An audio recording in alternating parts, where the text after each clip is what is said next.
लेकिन जब केमिकल से बाल खराब हो जाएंगे ना तब अकल आएगी। फिर तो मैं ही सुंदर दिखूंगी हर पार्टी में। अरे बहू खड़े खड़े क्या मुस्कुरा रही है, और क्रेडिट कार्ड से पेमेंट कर दे। जी माँ जी। तब दोनों सास बहू हेयर स्टाइल चेंज करके घर आती हैं। तब आस पास के लोग देखकर कमेंट पास करते हैं। लो जी लो, घर में एक मॉडर्न सास कम थी, जो मॉडर्न बहू भी आ गई। अरे ये सब मनोरमा का क्या धरा है, देखो तो आज बालों का क्या हाल करवा कर आई है। ओ नमूनो, तुमको पता नहीं फिर भी बता देती हूँ। इस हेयर स्टाइल का नाम हाफ अप पफ है।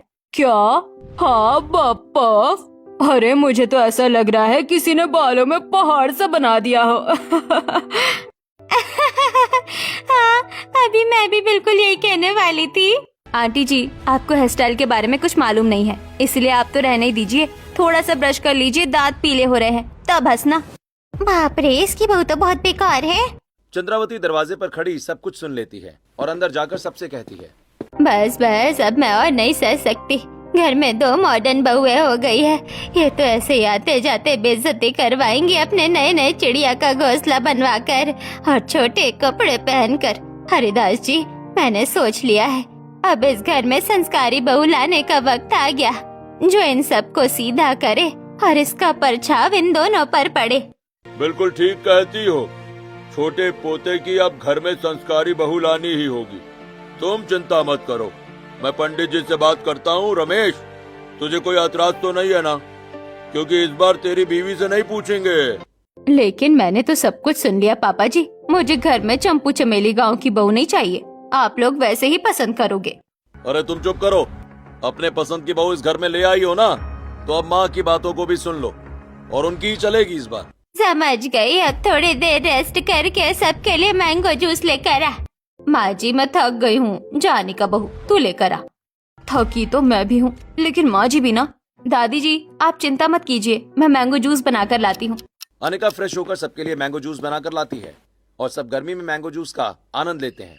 शाम को हरिदास और चंद्रावती मंदिर चले जाते हैं और पंडित जी से अंकित की शादी की बात करते हैं। पंडित जी भी एक अच्छी भली लड़की की फोटो दिखाकर दूसरे ही दिन अंकित और बाकी सभी को लेकर उनके घर पहुंचते हैं। तब सुंदर से सूट और लंबे बालों में वैभवी उन्हें कोल्ड ड्रिंक देती है। नमस्ते दादी जी। माँ जी, पापा जी, ये लीजिए, आप ठंडा पीजिए, बाहर बहुत धूप है।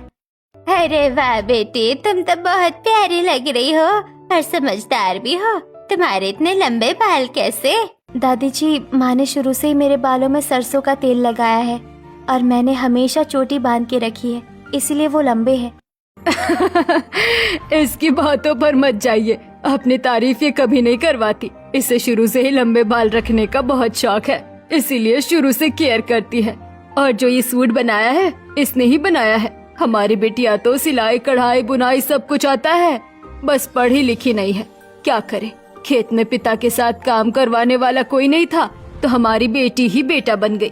भाई, आपकी ये बात सुनकर तो हमें अवगत हो गया कि वैभवी बहुत ही सर्वगुण संपन्न है। माँ जी, मैं तो कहती हूँ अभी भी वक्त है। ये चंपू चमेली लग रही है। मेरे अंकित बेटे के साथ हम चलते हैं यहाँ से। इसकी सिलाई कढ़ाई का हमें क्या करना है? चुप कर तू। अंकित बेटा, तुझे बेबी पसंद तो है ना? हाँ दादी, आपकी हाँ में ही मेरी हाँ है। अरे वाह, तो समझो रिश्ता पक्का हुआ। पविता जी, हम आपकी बेटी को 2 महीने में ब्याह कर ले जाएंगे। आपको भी अपनी बेटी के साथ समय मिल जाएगा, हमें भी तैयारी का मौका मिल जाएगा। जी बिल्कुल। और यहाँ अंकित और वैभवी का रिश्ता तय हो जाता है। समधी आपस में मुंह मीठा करते हैं।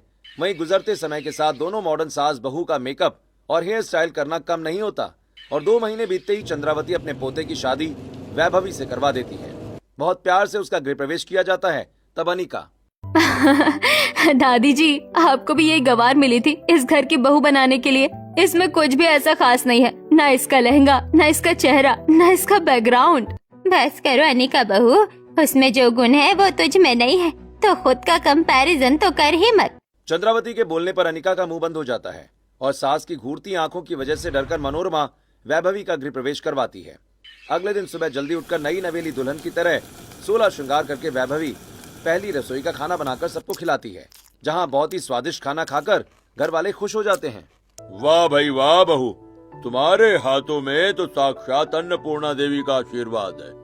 तुमने ऐसा खाना खिलाकर तो मेरे बचपन की याद दिला दी बेटा। मैं भी यही बोलने वाली थी जी। ओहो, किसी को पहली बार में ही अच्छे अच्छे कॉम्प्लीमेंट मिल रहे हैं। हाँ, सही तो है भैया, भाभी ने सच में बहुत अच्छा खाना बनाया है। आखिर पसंद किसकी है? दादी की। तब दादा दादी खुशी से वैभवी को खानदानी हार देते हैं, जिससे अनिका भी चिढ़ जाती है। वहीं अपनी सास के मॉडर्न हरकतों को देखकर वैभवी के मन में कई सवाल थे। जब शाम को वो अपनी दादी सास के पाँव में तेल लगाती है तब। अरे अरे बहू, तो ये क्या कर रही है? मैंने तो तुझे बोला भी नहीं। दादी जी, इसमें बोलने की क्या जरूरत है? इस उम्र पर आकर तो ये सब सेवा आपको मिलनी चाहिए। अब से मैं आ गई हूँ तो हमेशा करूँगी। लेकिन दादी जी, एक बात पूछूं? माँ जी इतनी अजीब क्यों है? ऐसे कपड़े पहनती है और अलग अलग हेयर स्टाइल करती है। अरे बहू, मेरी मती मारी गई थी जो मैं इस मॉडर्न बहू को ले आई। फिर वो अपनी एक मॉडर्न बहू ले आई। फिर मैंने तुझे लाकर अपनी गलती सुधारने की कोशिश की, ताकि ये लोग ऐसे कपड़े पहनना छोड़ दे। और इसके चाउमीन, कभी घोंसला, कभी पहाड़ जैसे बालों के हेयर स्टाइल का तो मैं कुछ कह ही नहीं सकती। कार्टून नेटवर्क है तेरी सास। दादी, आप भी ना। ओहो, मैं तेरी सास को कहना ही भूल गई कि आज हम सबको मंदिर दर्शन के लिए जाना है, तो उसको कह देना कि टाइम से तैयार हो जाए। ये सुनकर वैभवी मालिश के बाद अपनी सास के पास जाती है, जहाँ दोनों सास बहू सेब खा रहे थे। माँ जी, दादी जी ने कहा कुछ ही देर में हम सबको मंदिर के लिए निकलना है, तो आप दोनों तैयार हो जाओ। ठीक है, हम दोनों तैयार हो जाएंगे, लेकिन तुम थोड़ा दूर रहो। तुम्हारे बालों से चमेली की बू आ रही है। कितना तेल लगाती हो? अरे दीदी, ये चमेली का नहीं, सरसों का तेल है। वैसे मैं दोनों तेल लगाती हूँ, बाल बहुत अच्छे हो जाते हैं। आप भी लगाओगी? नो नो, मेरी बहू को तुम्हारी जैसी गवार हेयर स्टाइल करने का कोई शौक नहीं है। तुम जाओ। जी माँ जी। कुछ ही देर में वैभवी सुंदर सी लाल साड़ी पहनकर, बालों में गजरा लगाकर, 16 श्रृंगार कर तैयार हो जाती है। वहीं मॉडर्न सास वेस्टर्न कपड़ों में हाई पोनीटेल बनाकर अपने मॉडर्न बहू के साथ पहुंच जाती है। मंदिर में पुजारी जी ये देखकर गुस्सा करते हैं। अरे चंद्रावती जी, ये हमारे मंदिर और हमारा कैसा अपमान है यहाँ। इस बहू को देखो, कितनी सुंदर लाल साड़ी में सिर ढककर आई है, और ये दोनों ऐसे लज्जित कपड़े पहनकर आई हैं। देखिए, आप दोनों इस मंदिर से बाहर निकलिए। करवा दी मनोरमा बहू मेरी यहाँ बेइज्जती। तुम्हें इतना भी नहीं पता दोनों को कि मंदिर में कैसे वस्त्रों में आना चाहिए? नकली दिखावा करने से क्या फायदा? जैसे वैसे ही आना चाहिए ना मंदिर भी। तो जा यहाँ से। ऐसे कुछ दिन बीत जाते हैं और सभी हॉल में बैठे होते हैं। मम्मी, पापा, दादा दादी, गर्मी बहुत हो रही है। हम कब से बाहर घूमने नहीं गए, और अब तो छोटी भाभी भी आ गई है। चलो ना, कहीं घूमने चलते हैं। हाँ जानवी, ये तो तूने बिल्कुल सही कहा। गर्मी तो बहुत है। दादी, आप चिंता मत करो, मैं एक रिजॉर्ट बुक कर लेता हूँ। वहाँ पर हम मस्ती करेंगे, एक पिकनिक भी हो जाएगी। हाँ देवर जी, कर लीजिए। वैसे भी आपकी गवार पत्नी ने कभी ये सब देखा नहीं है। अनिका बहू, मैं आ जाऊँ क्या अपनी पैर? ये सुनते ही अनिका की सांस थम जाती है और शांत हो जाती है। वहीं अनिका सास को उकसाकर उसके बालों को कलरफुल करवा देती है। इसके बाद वो सभी रिजॉर्ट घूमने जाते हैं। वहाँ बहुत सुंदर कमरे होते हैं। सबने अलग अलग कपड़े पहने होते हैं, चश्मा लगाया होता है, कैप लगाई होती है। सभी स्विमिंग पूल में मजे करते हैं। वहीं मॉडर्न सास बहू स्विमिंग पूल में रील बनाती हैं। आज ब्लू है पानी पानी पानी पानी पानी पानी, और दिन भी सानी सानी सानी सानी सानी सानी, आ जाओ। वाह माँ जी, यहाँ तो बहुत मजा आ रहा है। लेकिन ये क्या, आपके कलरफुल बालों को आओ। दरअसल मनोरमा के केमिकल कलर वाले बाल स्विमिंग पूल के पानी की वजह से और ज्यादा डैमेज हो जाते हैं। वो बाहर आकर परेशान होती है। हे भगवान, ये मेरे बालों का क्या हो गया? क्या मेरे बाल अब कभी ठीक नहीं होंगे? माँ जी रिएक्शन कर गए आपके बालों पर ये। और करवा ले हेयर स्टाइल, बिना बाल कलर करवाए तो तेरा पिकनिक बनता ही नहीं यहाँ पर। माँ जी, आपके बाल तो करंट जैसे सख्त हो गए हैं, लेकिन आप घर के नुस्खे से रीठा और शिकाकाई लगाएंगे तो बाल सही हो जाएंगे। चुप कर, मुझे तेरी सलाह नहीं चाहिए, गवार कहीं की।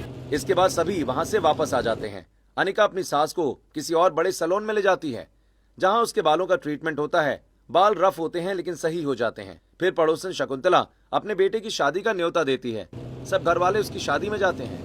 अरे जरा मनोरमा की छोटी बहू को तो देखो, कितनी संस्कारी है। वही दुल्हन लग रही है 16 श्रृंगार करके, और बाल तो उसके अपनी सास से भी ज्यादा खूबसूरत है। वही तो।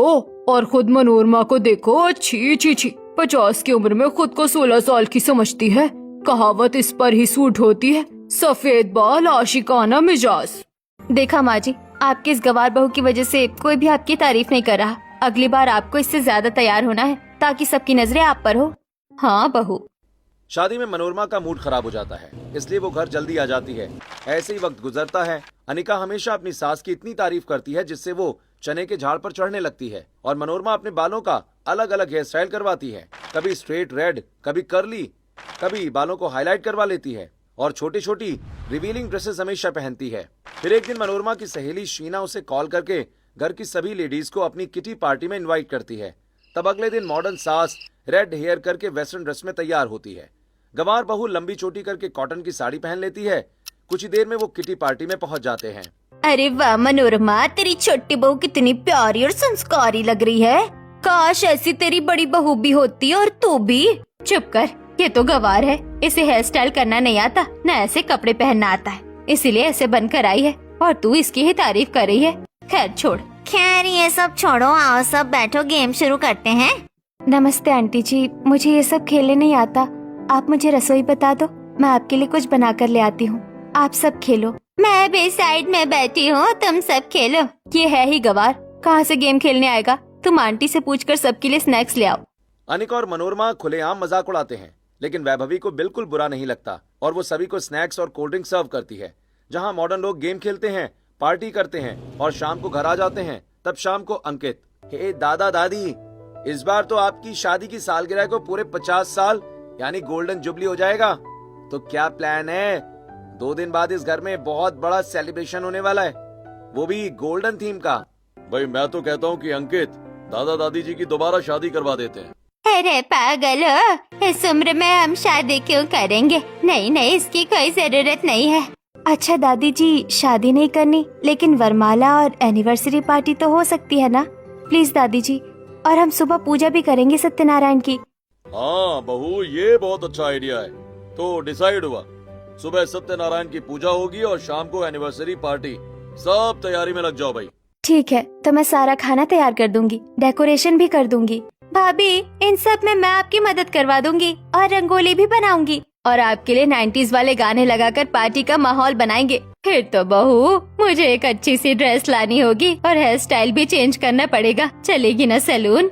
हाँ माँ जी, लेकिन मैं अपने बालों पर कुछ नहीं करवाऊंगी, 6-7 महीने से पहले अब। ओके। मनोरमा बहू सुधर जा, एनिवर्सरी पार्टी मेरी है और सजना सवरना तुझे है। इस उम्र में आकर बाल खराब मत कर। सॉरी माँ जी, मैं किसी की नहीं सुनने वाली। और छोटी बहू, तू अपने देसी नुस्खे मुझे मत देना। मनोरमा अभी भी किसी की नहीं सुनती और अपनी मॉडर्न बहू के साथ बाहर शॉपिंग करने चली जाती है और बालों में अलग अलग केमिकल के ट्रीटमेंट करवाती है और हाईलाइट भी। वहीं वैभवी मार्केट जाकर सुंदर से कपड़े, मोती, झालर इत्यादि खरीदती है और सुंदर सा एनिवर्सरी पार्टी के लिए सिलाई कर अपना लहंगा तैयार करती है। वाह, ये तो बहुत सुंदर बना है, जल्दी ही तैयार कर लिया। 2 दिन के बाद घर में दादी सास की एनिवर्सरी पार्टी के उपलक्ष्य में सुबह सुबह सत्यनारायण की पूजा होनी होती है, जहां सारी तैयारी वैभवी करती है और पीली बनारसी साड़ी में बालों में गजरा लगाकर बैठ जाती है। वहीं मनोरमा वेस्टर्न ड्रेस में मैसी बनकर आती हैं। पूजा में बैठे सभी लोग उसे घूर रहे थे। विनाश काले विपरीत बुद्धि। अरे भाई रमेश, तेरी बीवी कभी सही समय पर सही कपड़े नहीं पहन सकती क्या? अपने सास की एनिवर्सरी कथा में भी ऐसी चिड़िया का घोंसला बनकर आई है ये, हाँ? यार मैं तो समझा समझा कर थक चुका हूँ इसे। गजब हो गया भाई साहब, आपकी बीवी कभी नहीं सुधरेगी। मुझे तो लग रहा है कहीं रात में भी तमाशा ना हो जाए। एक बार पूजा हो जाए फिर बताती हूँ सुरफे जावेद को। पूजा खत्म हो जाने के बाद चंद्रावती उसे बहुत सुनाती है। चिड़िया का घोंसला बनाने के बाद भी तो सुंदर नहीं लग रही। अरे अपने संस्कारी बहू से सीख, उस दिन मंदिर में भी टोका था, आज भी तुझे पूजा में बैठना नहीं आया। और ये क्या, आधे बाजू के कपड़े पहने हैं? ओहो माँ जी, आपको पता भी है इसे मैसी बन बोलते हैं और 3-4 घंटे में बनाया है। कितनी आसानी से आपने इसे चिड़िया का घोंसला कह दिया। आप क्या जानो फैशन का जमाना। खैर मैं बिजी हूँ, शाम की पार्टी के लिए भी मुझे तैयारी करनी है, बाय। ये कहकर मनोरमा कमरे में चली जाती है और ऑनलाइन ग्लिटर हेयर स्प्रे मंगा लेती है। दादी सास की एनिवर्सरी पार्टी के लिए बहुत सुंदर गोल्डन डेकोरेट किया था। छोटी बहू ने खासकर अपने हाथ से 4 मंजिला केक तैयार किया था। सब कुछ रेडी था।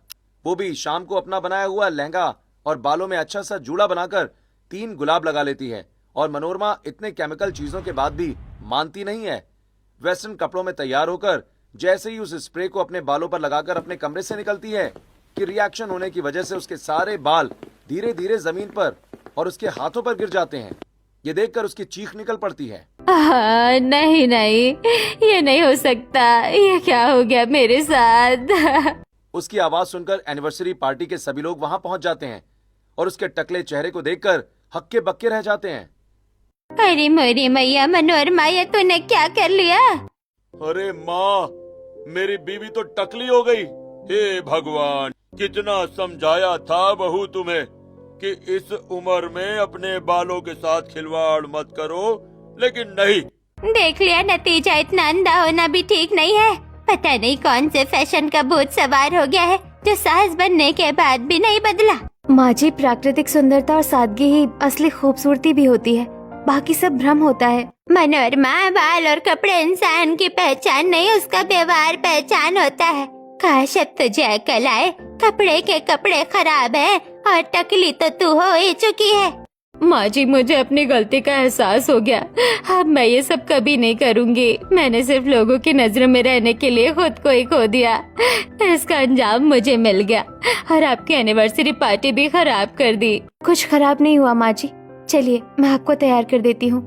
तब वैभवी अपनी सास को साड़ी में तैयार करके सर पर पल्लू से ढक देती है, जिसके बाद दादी और दादा एनिवर्सरी का केक काटते हैं। बहुत अच्छे से सेलिब्रेशन होता है। साथ ही वैभवी अपनी सास के टकले सर पर बाल लाने के लिए जड़ी बूटी का तेल और शिकाकाई इस्तेमाल करती है, जिससे उसके बाल धीरे धीरे वापस आने लगते हैं और सभी खुशी खुशी रहते हैं। दोस्तों, आपको इस कहानी से क्या सीख मिली, हमें कमेंट करके जरूर बताइएगा।